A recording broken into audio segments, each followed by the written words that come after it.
Hello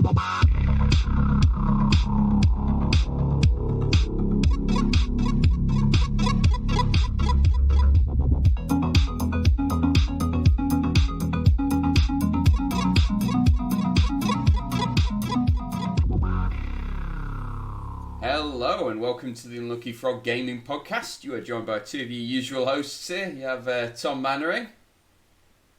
We're the only two hosts. Shh. Been 1 week, man. It's been 1 week. Oh, shut up. Right. And myself, Josh Hartley. How are you doing, Tom? I'm good, mate. I'm good. Yeah, I'm pretty chill. I've had a pretty nerdy day. I've been watching some Star Trek, just to be one of the cool kids. Nice. What about yourself? Yeah, I'm all right. I was gonna ask you about the Star Trek, the Star Trek. But I was gonna ask you, is this in preparation for the campaign you're running? It started as that. So I started watching over bits of different Star Trek as preparation for the campaign, and I sort of got myself really interested in it. I hadn't watched some of the older stuff for decades, arguably, in some cases. So I've been working my way very, very slowly through the next generation. And I'm planning on going on to Deep Space Nine after that, and then probably Voyager after that. So it's certainly given me something to fill up what limited spare time I have. That's fair. I am good. I've got a bit of a follow-up thing to talk about from a previous episode. Okay. So you'll remember from a few weeks back, I got my Christmas present from my sister was the Call of Cthulhu's Investigator's Handbook, and the spine had been damaged, and you suggested that I reached out to them. Well, I was back down at my parents' not so long ago, so I actually had the book in front of me, so I took a photo of it, and I actually reached out to Chaosium and just asked, look, is there anything you can do about this? Shipping me a new one and giving me the PDF version, no questions asked. Wow. Absolutely really fantastic customer service from Chaosium there. So thank you very much. I'm looking forward to receiving my copy and being able to pore over that in the coming weeks. So I think it's not only is that obviously a credit to Chaosium, but I think it's interesting because Chaosium are a smaller company. They're certainly not a small company by any stretch of the imagination. But they're a smaller company compared to something, like Wizards of the Coast or some of the others, Paizo probably as well. But Chaosium have a very good reputation from everything I've heard for customer service, and I've had some sort of direct emails with them when we did the Alone Against the Tide episode. I sent them a message and they were like, oh, we'll put that on our Facebook, and I was like, oh, okay, cool. So they have a really good interaction with their community, I think, which is it's a fantastic way to be. Yeah, excellent. So kudos to them. Otherwise, not much real life chat. So on with the nerdy games. We've got a few things to talk about. I think our main topic this week is going to be Warhammer Plus. Games Workshop have revealed some bits and pieces about that, so we're gonna talk about what it is, what you get with it, and is it worth it, or do we think it's worth it? So we'll cover that off in due course. However, some other bits of news, and we'll stick with Games Workshop for now. The new edition of Age of Sigmar, Warhammer Age of Sigmar Dominion, is now up for pre-order, and they seem to have got the numbers right because it's available. You can buy it. You can still buy it if you go onto the web store, which has been a nice break from the recent trend. Yeah, I think Games Workshop really got their act together with this, both in production value and also in the digital steps they've taken to stop scalpers. So obviously they've implemented this queuing system where I don't know if you've experienced it so far, but you Not yet. basically, when you log on to the website, you get put into a queue, the web store, should I say, you get put into a queue, and you basically go to the back of the line, and then you get sort of dropped into the storefront, and you have a limited window to put your basket together and make your purchase. So it's a really good way to avoid, on the pre-order Saturdays, you avoid scalpers going on and throwing, 40 in a basket, or doing multiple 1 sales to obviously get as many of these limited edition or limited release box sets and things. So it certainly seems to have worked, the combination of the two of those, which is great, because it means that we're not going to hopefully have a repeat of Cursed City or any of the previous boxes. Also means that on the secondary market, these boxes won't be extortionately expensive either. So I don't know if you know, I know a bit of a story about what happened with Dominion release. So there still were some people who made the effort to scalp and basically would go through the queue system and obviously try and get as many as they could. And they bought multiples of these boxes of Dominion, which I think is about 120 to 125 pound. And then by sort of 1 o'clock, it became very clear that this wasn't going to sell out in the way that previous boxes had, and you saw loads of them going up on eBay for like 80 quid because they're trying to get any money back. Well, if it isn't the consequences of my own actions. That payback, she be a bitch. Too right. Good. I'm glad. Yeah. Now, if only the same didn't happen for Magic the Gathering, then we'd have a much better world. But hey ho. You never know. Maybe companies like Wizards might take a learning from this. Yeah, maybe. One can hope.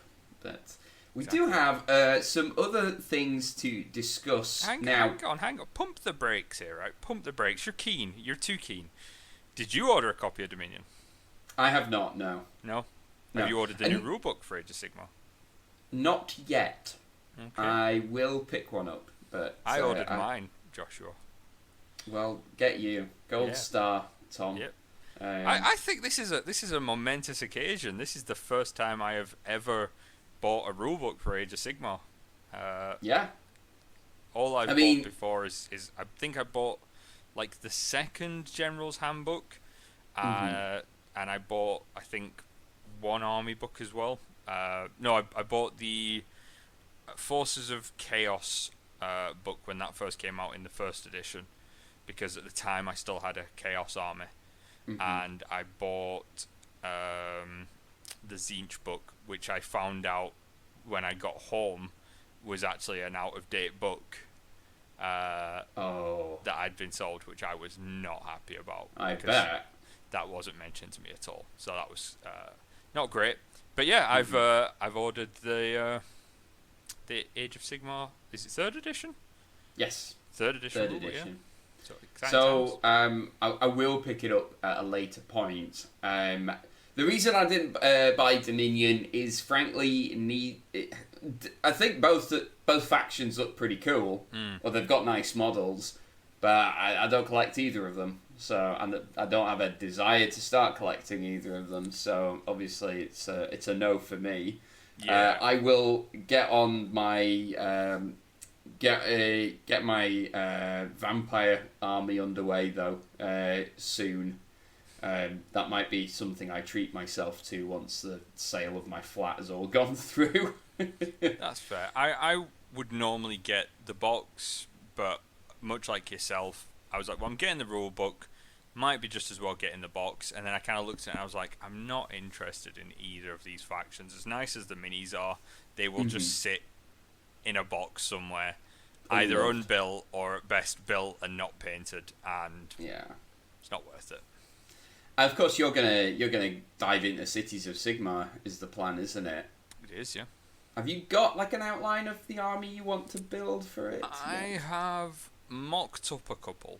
So I picked up the Cities of Sigmar book a couple of weeks ago, as it exists at the moment. Yeah. I imagine that's probably going to change in the next year, based on previous experience, but I wanted to just kind of get a bit of a feel for what was on the table. So I've mocked up a few sort of example lists, so I can maybe start getting a few models together. My plan is I'm going to do a very slow build on this one. So I got the characters for it because they were all potentially going to be quite limited in how long they were available.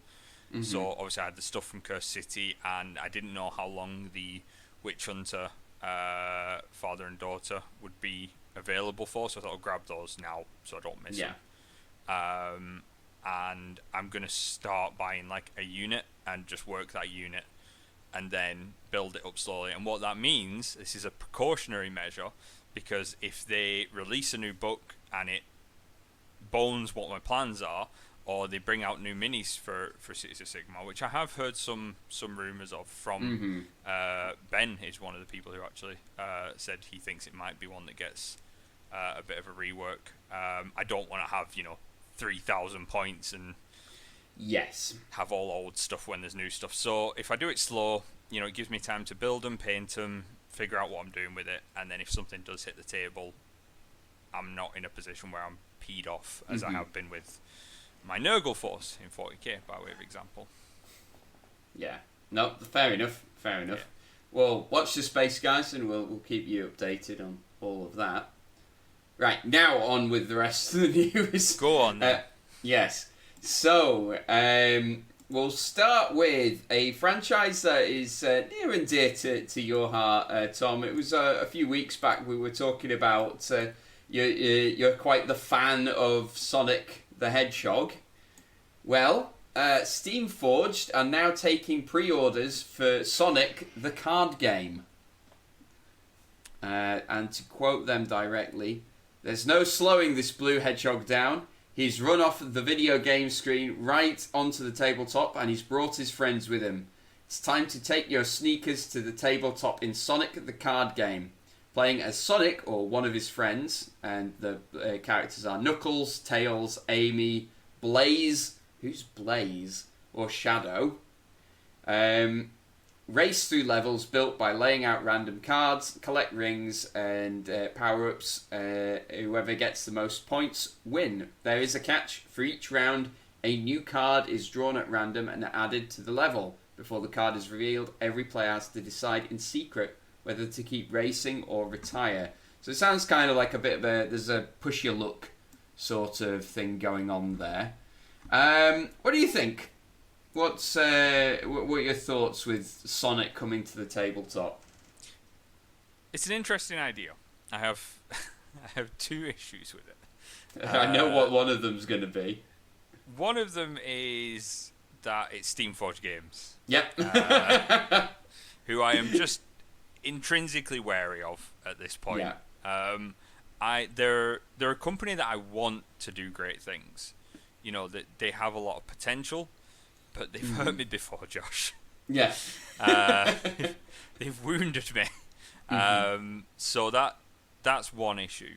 The other issue is this is a racing game, fundamentally. It's a card game, but the premise is it's a race, which makes no sense because Sonic is supposed to be the fastest person, right? That's like literally his whole thing is he's the fastest of them all, And people like Knuckles and Amy have absolutely no abilities that make them at all relevant in that format. So it's a canon thing for me. Like as much as I'm a Sonic fan from when I was a kid, right? And like I'm not a weird Sonic fan. Like I'm a normal. I was a child and I liked Sonic. He's not a weird Sonic fan, guys. I'm not. I want that on the record. You could check my internet search history. I don't know. So, like, I'm not interested in, the weird and wonderful side of Sonic. I just like the world. I like the characters. I loved when I was a kid. I used to read like Sonic the comic, and I watched the cartoons, and I played the games. And like even as an adult, I've dipped into the occasional Sonic game that's come out, and they've been average plus at best. The 2D ones are pretty good. No, the 2D ones are great. They work. It's, I don't know, like, I think, like, with 3D platforming, it's hard to do a good 3D platformer where the whole thing is, like, gotta go fast. Like... See, I disagree, because there have been good examples of it. If you look at a game like Crash Bandicoot is not a slow-paced game. No. And that's a 3D platform. It's one of the first really successful 3D platformers. It can be done. Sonic's never quite found a way to do it, and there are some of the 3D games that do play all right.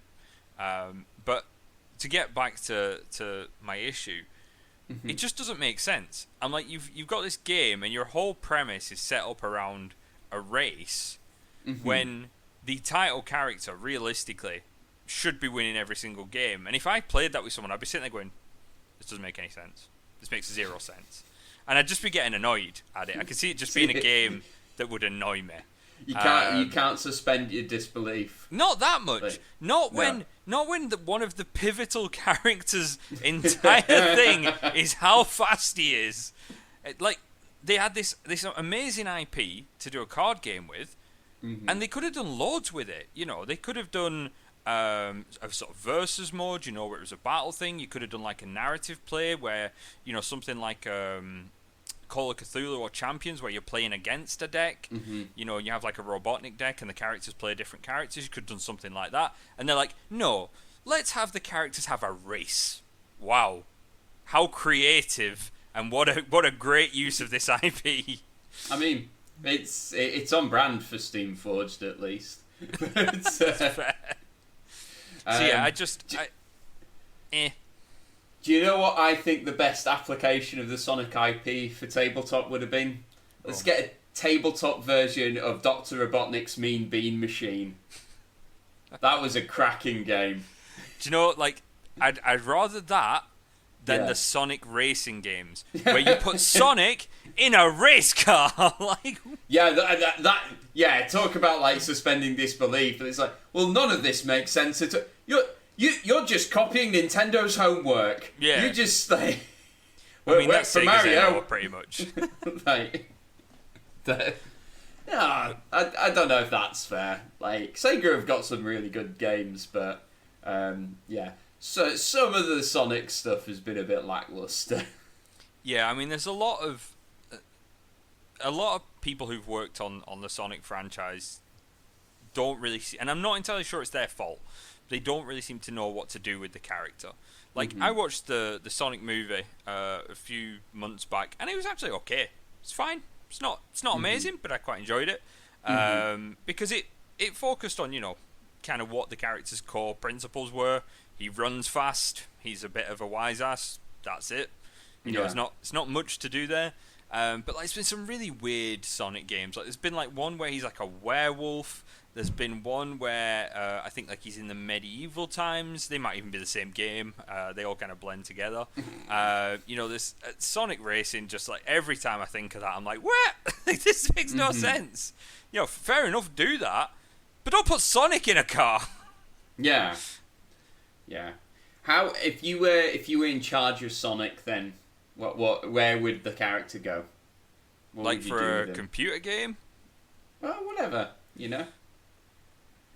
I honestly don't know. It's not my role. It's not my ambition. I think I would take Sonic back to the roots. If I were doing a computer game, I'd probably do it as a 2D game. Yeah. You know, I wouldn't try to do a AAA title with him. That's not the way to do it. I'd do a...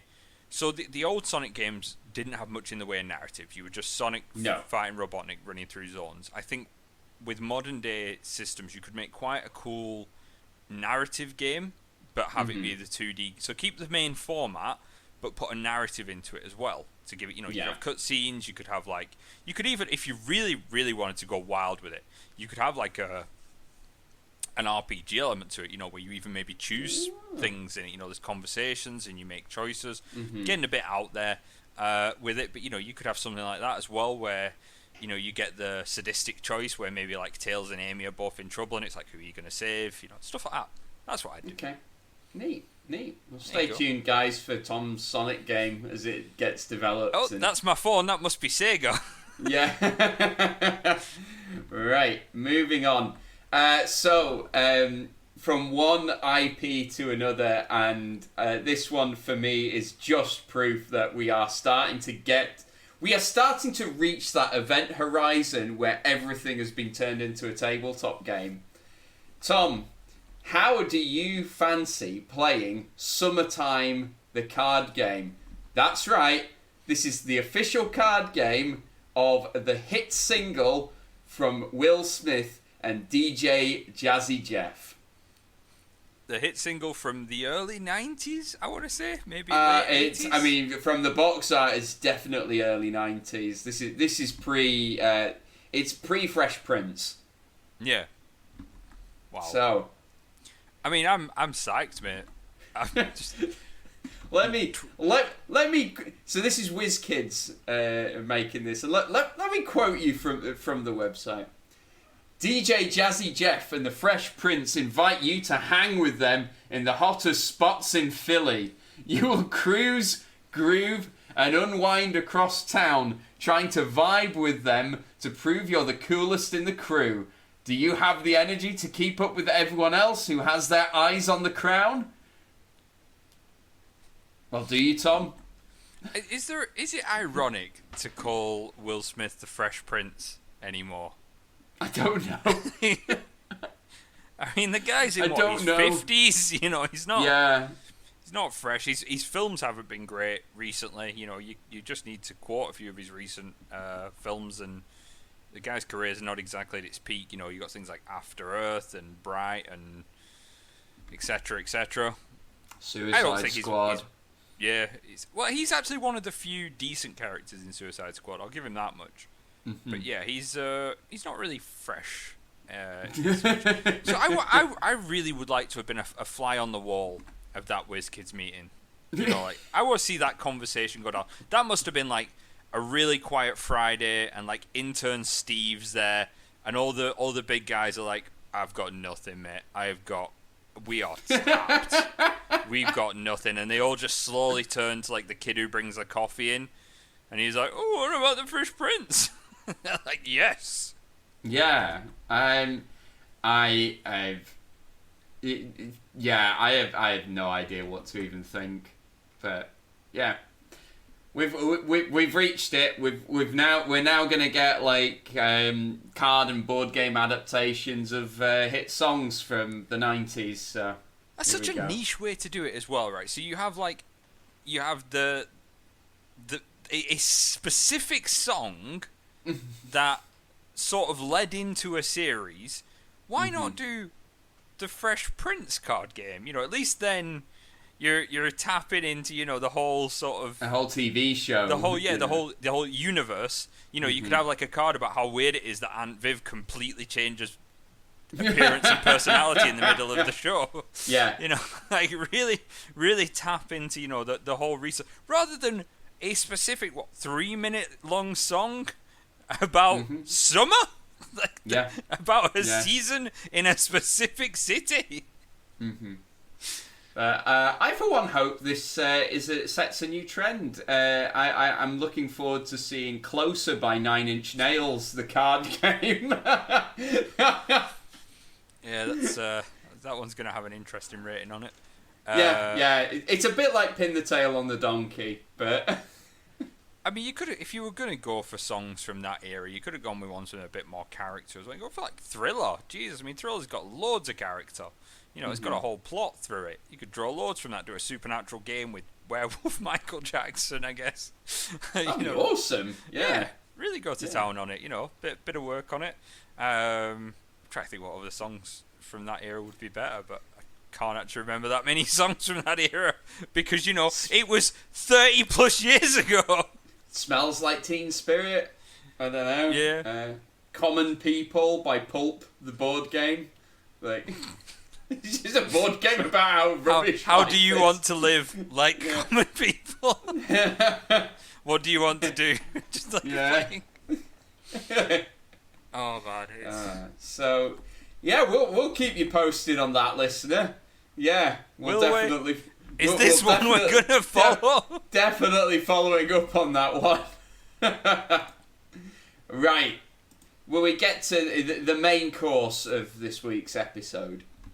Yeah, let's chew into the meat and potatoes. So, recently then, Games Workshop have revealed more detail on their new subscription service, Warhammer Plus.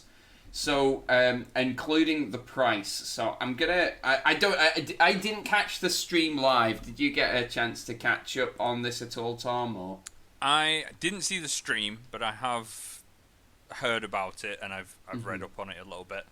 I must admit that if I'm not prompted to by yourself, I don't tend to watch the Warhammer streams. Yeah, that's fair. They're a bit dry.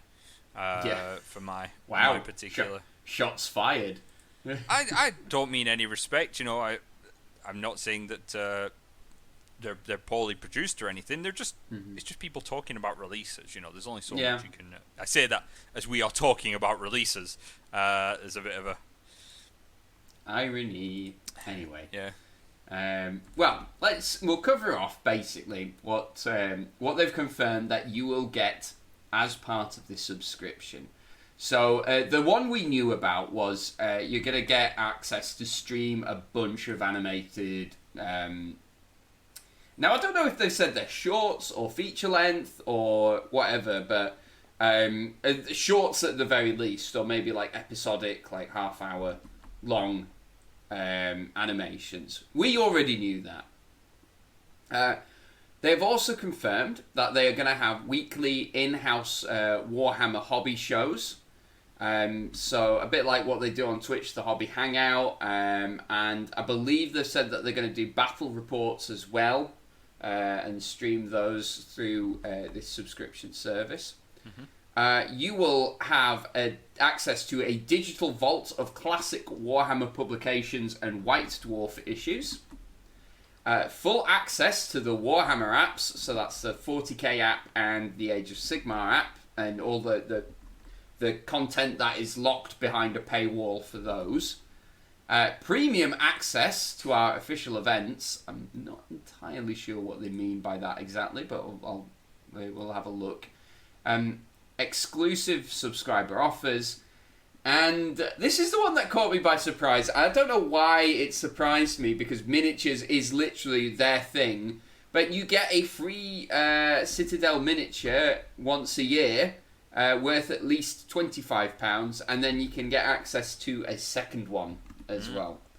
And this comes launching on the 25th of August, and it costs a princely sum of £4.99 a month, or $5.99 US, or if you'd rather pay it up front, $49.99 for a year, or $59.99. So you save a bit of money if you pay for the full year at once. About £10.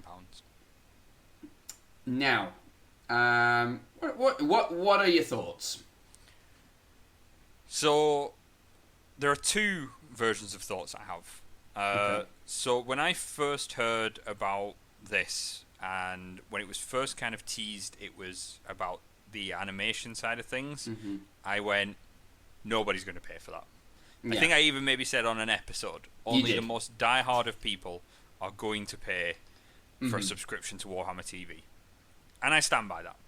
Yeah. However, the additions that they have added to it make it a much more valuable product than it was prior.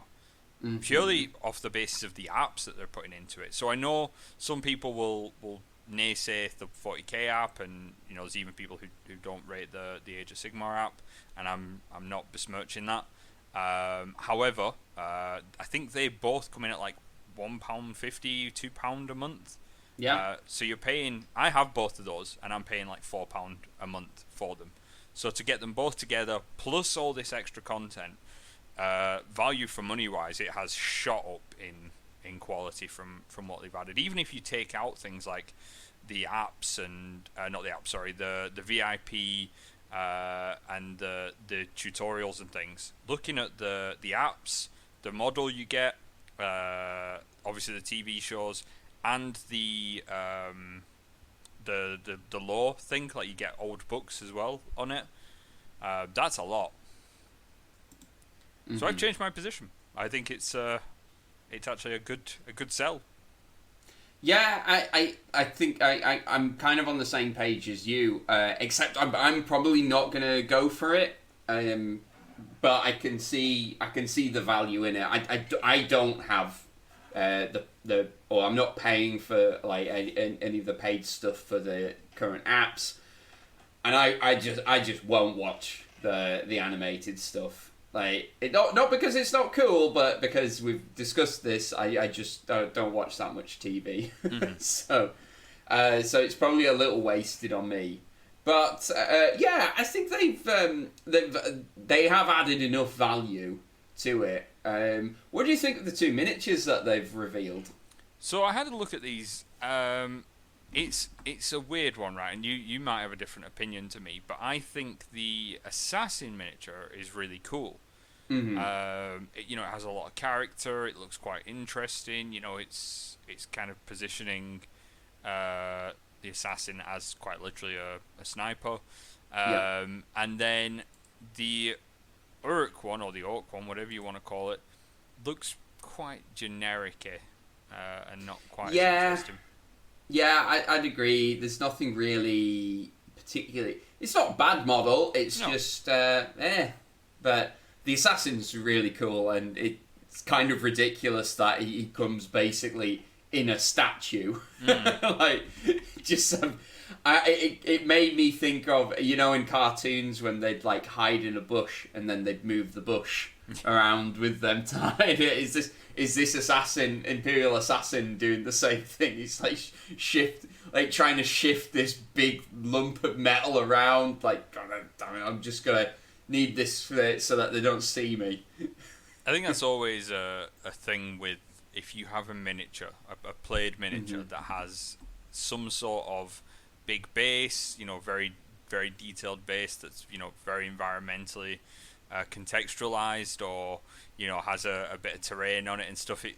There is kind of that humor of, are they moving that terrain with them? I remember one of my friends back when I worked in Carlisle, and I won't name him because I don't want to shame him, but he used to have, all his models would have a rock on the base that they'd be stood on. So they all kind of had the the Pride rock from Lion King that they'd be stood on. So it gave them a very dynamic, pose. But in my head canon, his entire army would like stop, pick up their respective rock, and move to the next position, and then replace the rock and take their position. Look, we got to fight, but we want to look good while we're doing it. So you got to do what you got to do. I remember, this is a slight tangent, but you've just reminded me of it. Years and years ago, when I did live action role playing in my sprier youth, we were on a battlefield, and both forces are lining up, and you've got probably like 100, 200 people on each side, and I was in a regiment, and I was with a bunch of people I didn't know. I was playing a healer, so they'd sort of separated the healers out through the units. So I got put in with this group of like 10 people, and just as chance had it, we all had similar colour schemes, and there was no kind of uniform, but we just happened to have sort of similar colour schemes in the colours we were wearing. And one of the guys turned around and he was like, "We actually look a bit like a unit." And one of the other guys was like, "No, we're not dynamically posed enough." And we took the time at the start of the battle to all sort of stand around posing dynamically, and then like one guy was like shoving his sword into someone else's face because he was like, there's always that one model that you don't stick quite right, and it's like stabbing one of the other people, which you reminded me of it there, and it's quite a fond memory of mine, because it was a funny moment that tied into miniatures. Anyway, getting off my nostalgia. Yeah, I think it's decent. I think the only thing for me with the model side of it is you have to be subscribed for a year. Now, I'm not sure if this has been said or not. Does that mean if you pay an annual subscription, you get the model straight away? Or do you still have to wait until years elapsed, and then do you get the model? It is a very good question, and I have no idea. Well, I need an answer, Josh. Top journalism right here, ladies and gentlemen. No, but I was having a look and I couldn't see it. I Mhm. could have maybe read over it, but I saw it said, you need to be subscribed for a year. And I was like, well, does that mean if you do a year subscription, you get it straight away? Or is it at the end of the 12 months? Anyway, it's neither here nor there. The thing I do think is really cool about it, and has kind of made me a little more excited about it, is the Warhammer Vault, where they've got, these old publications that you've now got access to. Because some of them are really cool. Yeah. And, you can't get them anymore. And if you do, they're either extortionately expensive or they're battered to all hell or something. So that's kind of interesting that you can dip into those old lore books, because I've used those for back in the day when I ran like campaigns. I would use really old books to pull ideas from, of worlds and events and things that could happen. So that's cool. That's really good. It's the old white dwarfs that I'm interested in. The ones that they've pictured are like issue 450, 451, and 452. I hope they go way back. I would want to take a trip down memory lane to like 90s white dwarf, or even better, like go back to the first one, because I think that in itself would be just an interesting read. Like, just to see how much that publication has changed. I wonder if they'd have a version of it they could actually get up on a digital format, though, because I don't think they'd have a digital record from it from that period. They might do. I could be wrong. Someone will have a copy of it, though, that can be scanned. It's whether or not they're willing to sabotage it to get the pulls from. I remember the old white dwarfs, man. They're not great. The only thing the old white dwarfs had that I really liked was they had very narrative battle reports. Yeah. Where they actually told a story. It wasn't like, it wasn't just like Jim moves his thing to here and he rolls a 4 to hit, and you're like, God, this is dry.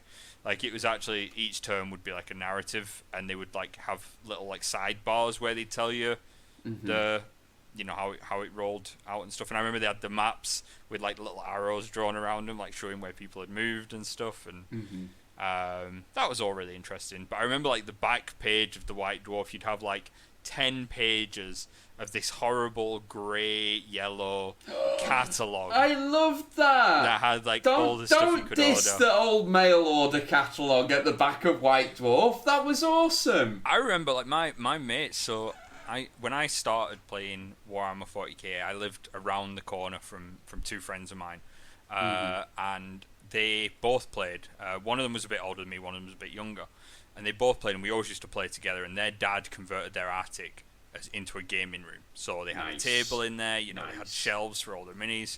And we just used to game in there all the time.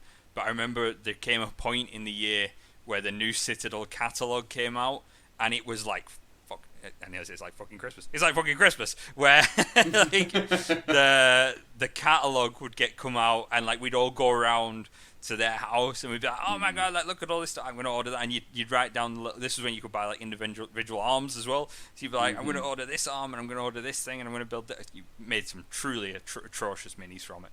And it was amazing. It was so good. Like, you can't do that anymore, but back then it was, you had to forward them as well. There was no like, you'd have to website. Them. Yeah, you'd get they were called the White Dwarf Trolls. Which is a horrible thing to call your employees. And you'd phone them up and be like, can I have part 62487, blah, blah, one of those? Can I have part? And I mean, that job must have been rough. Oh, yeah. Imagine dealing with angry nerds as well on, like, the customer service line. Yeah. Yep. Don't envy them that. The feature from White Dwarf of yesteryear that I remember fondly is A Tale of Four Gamers.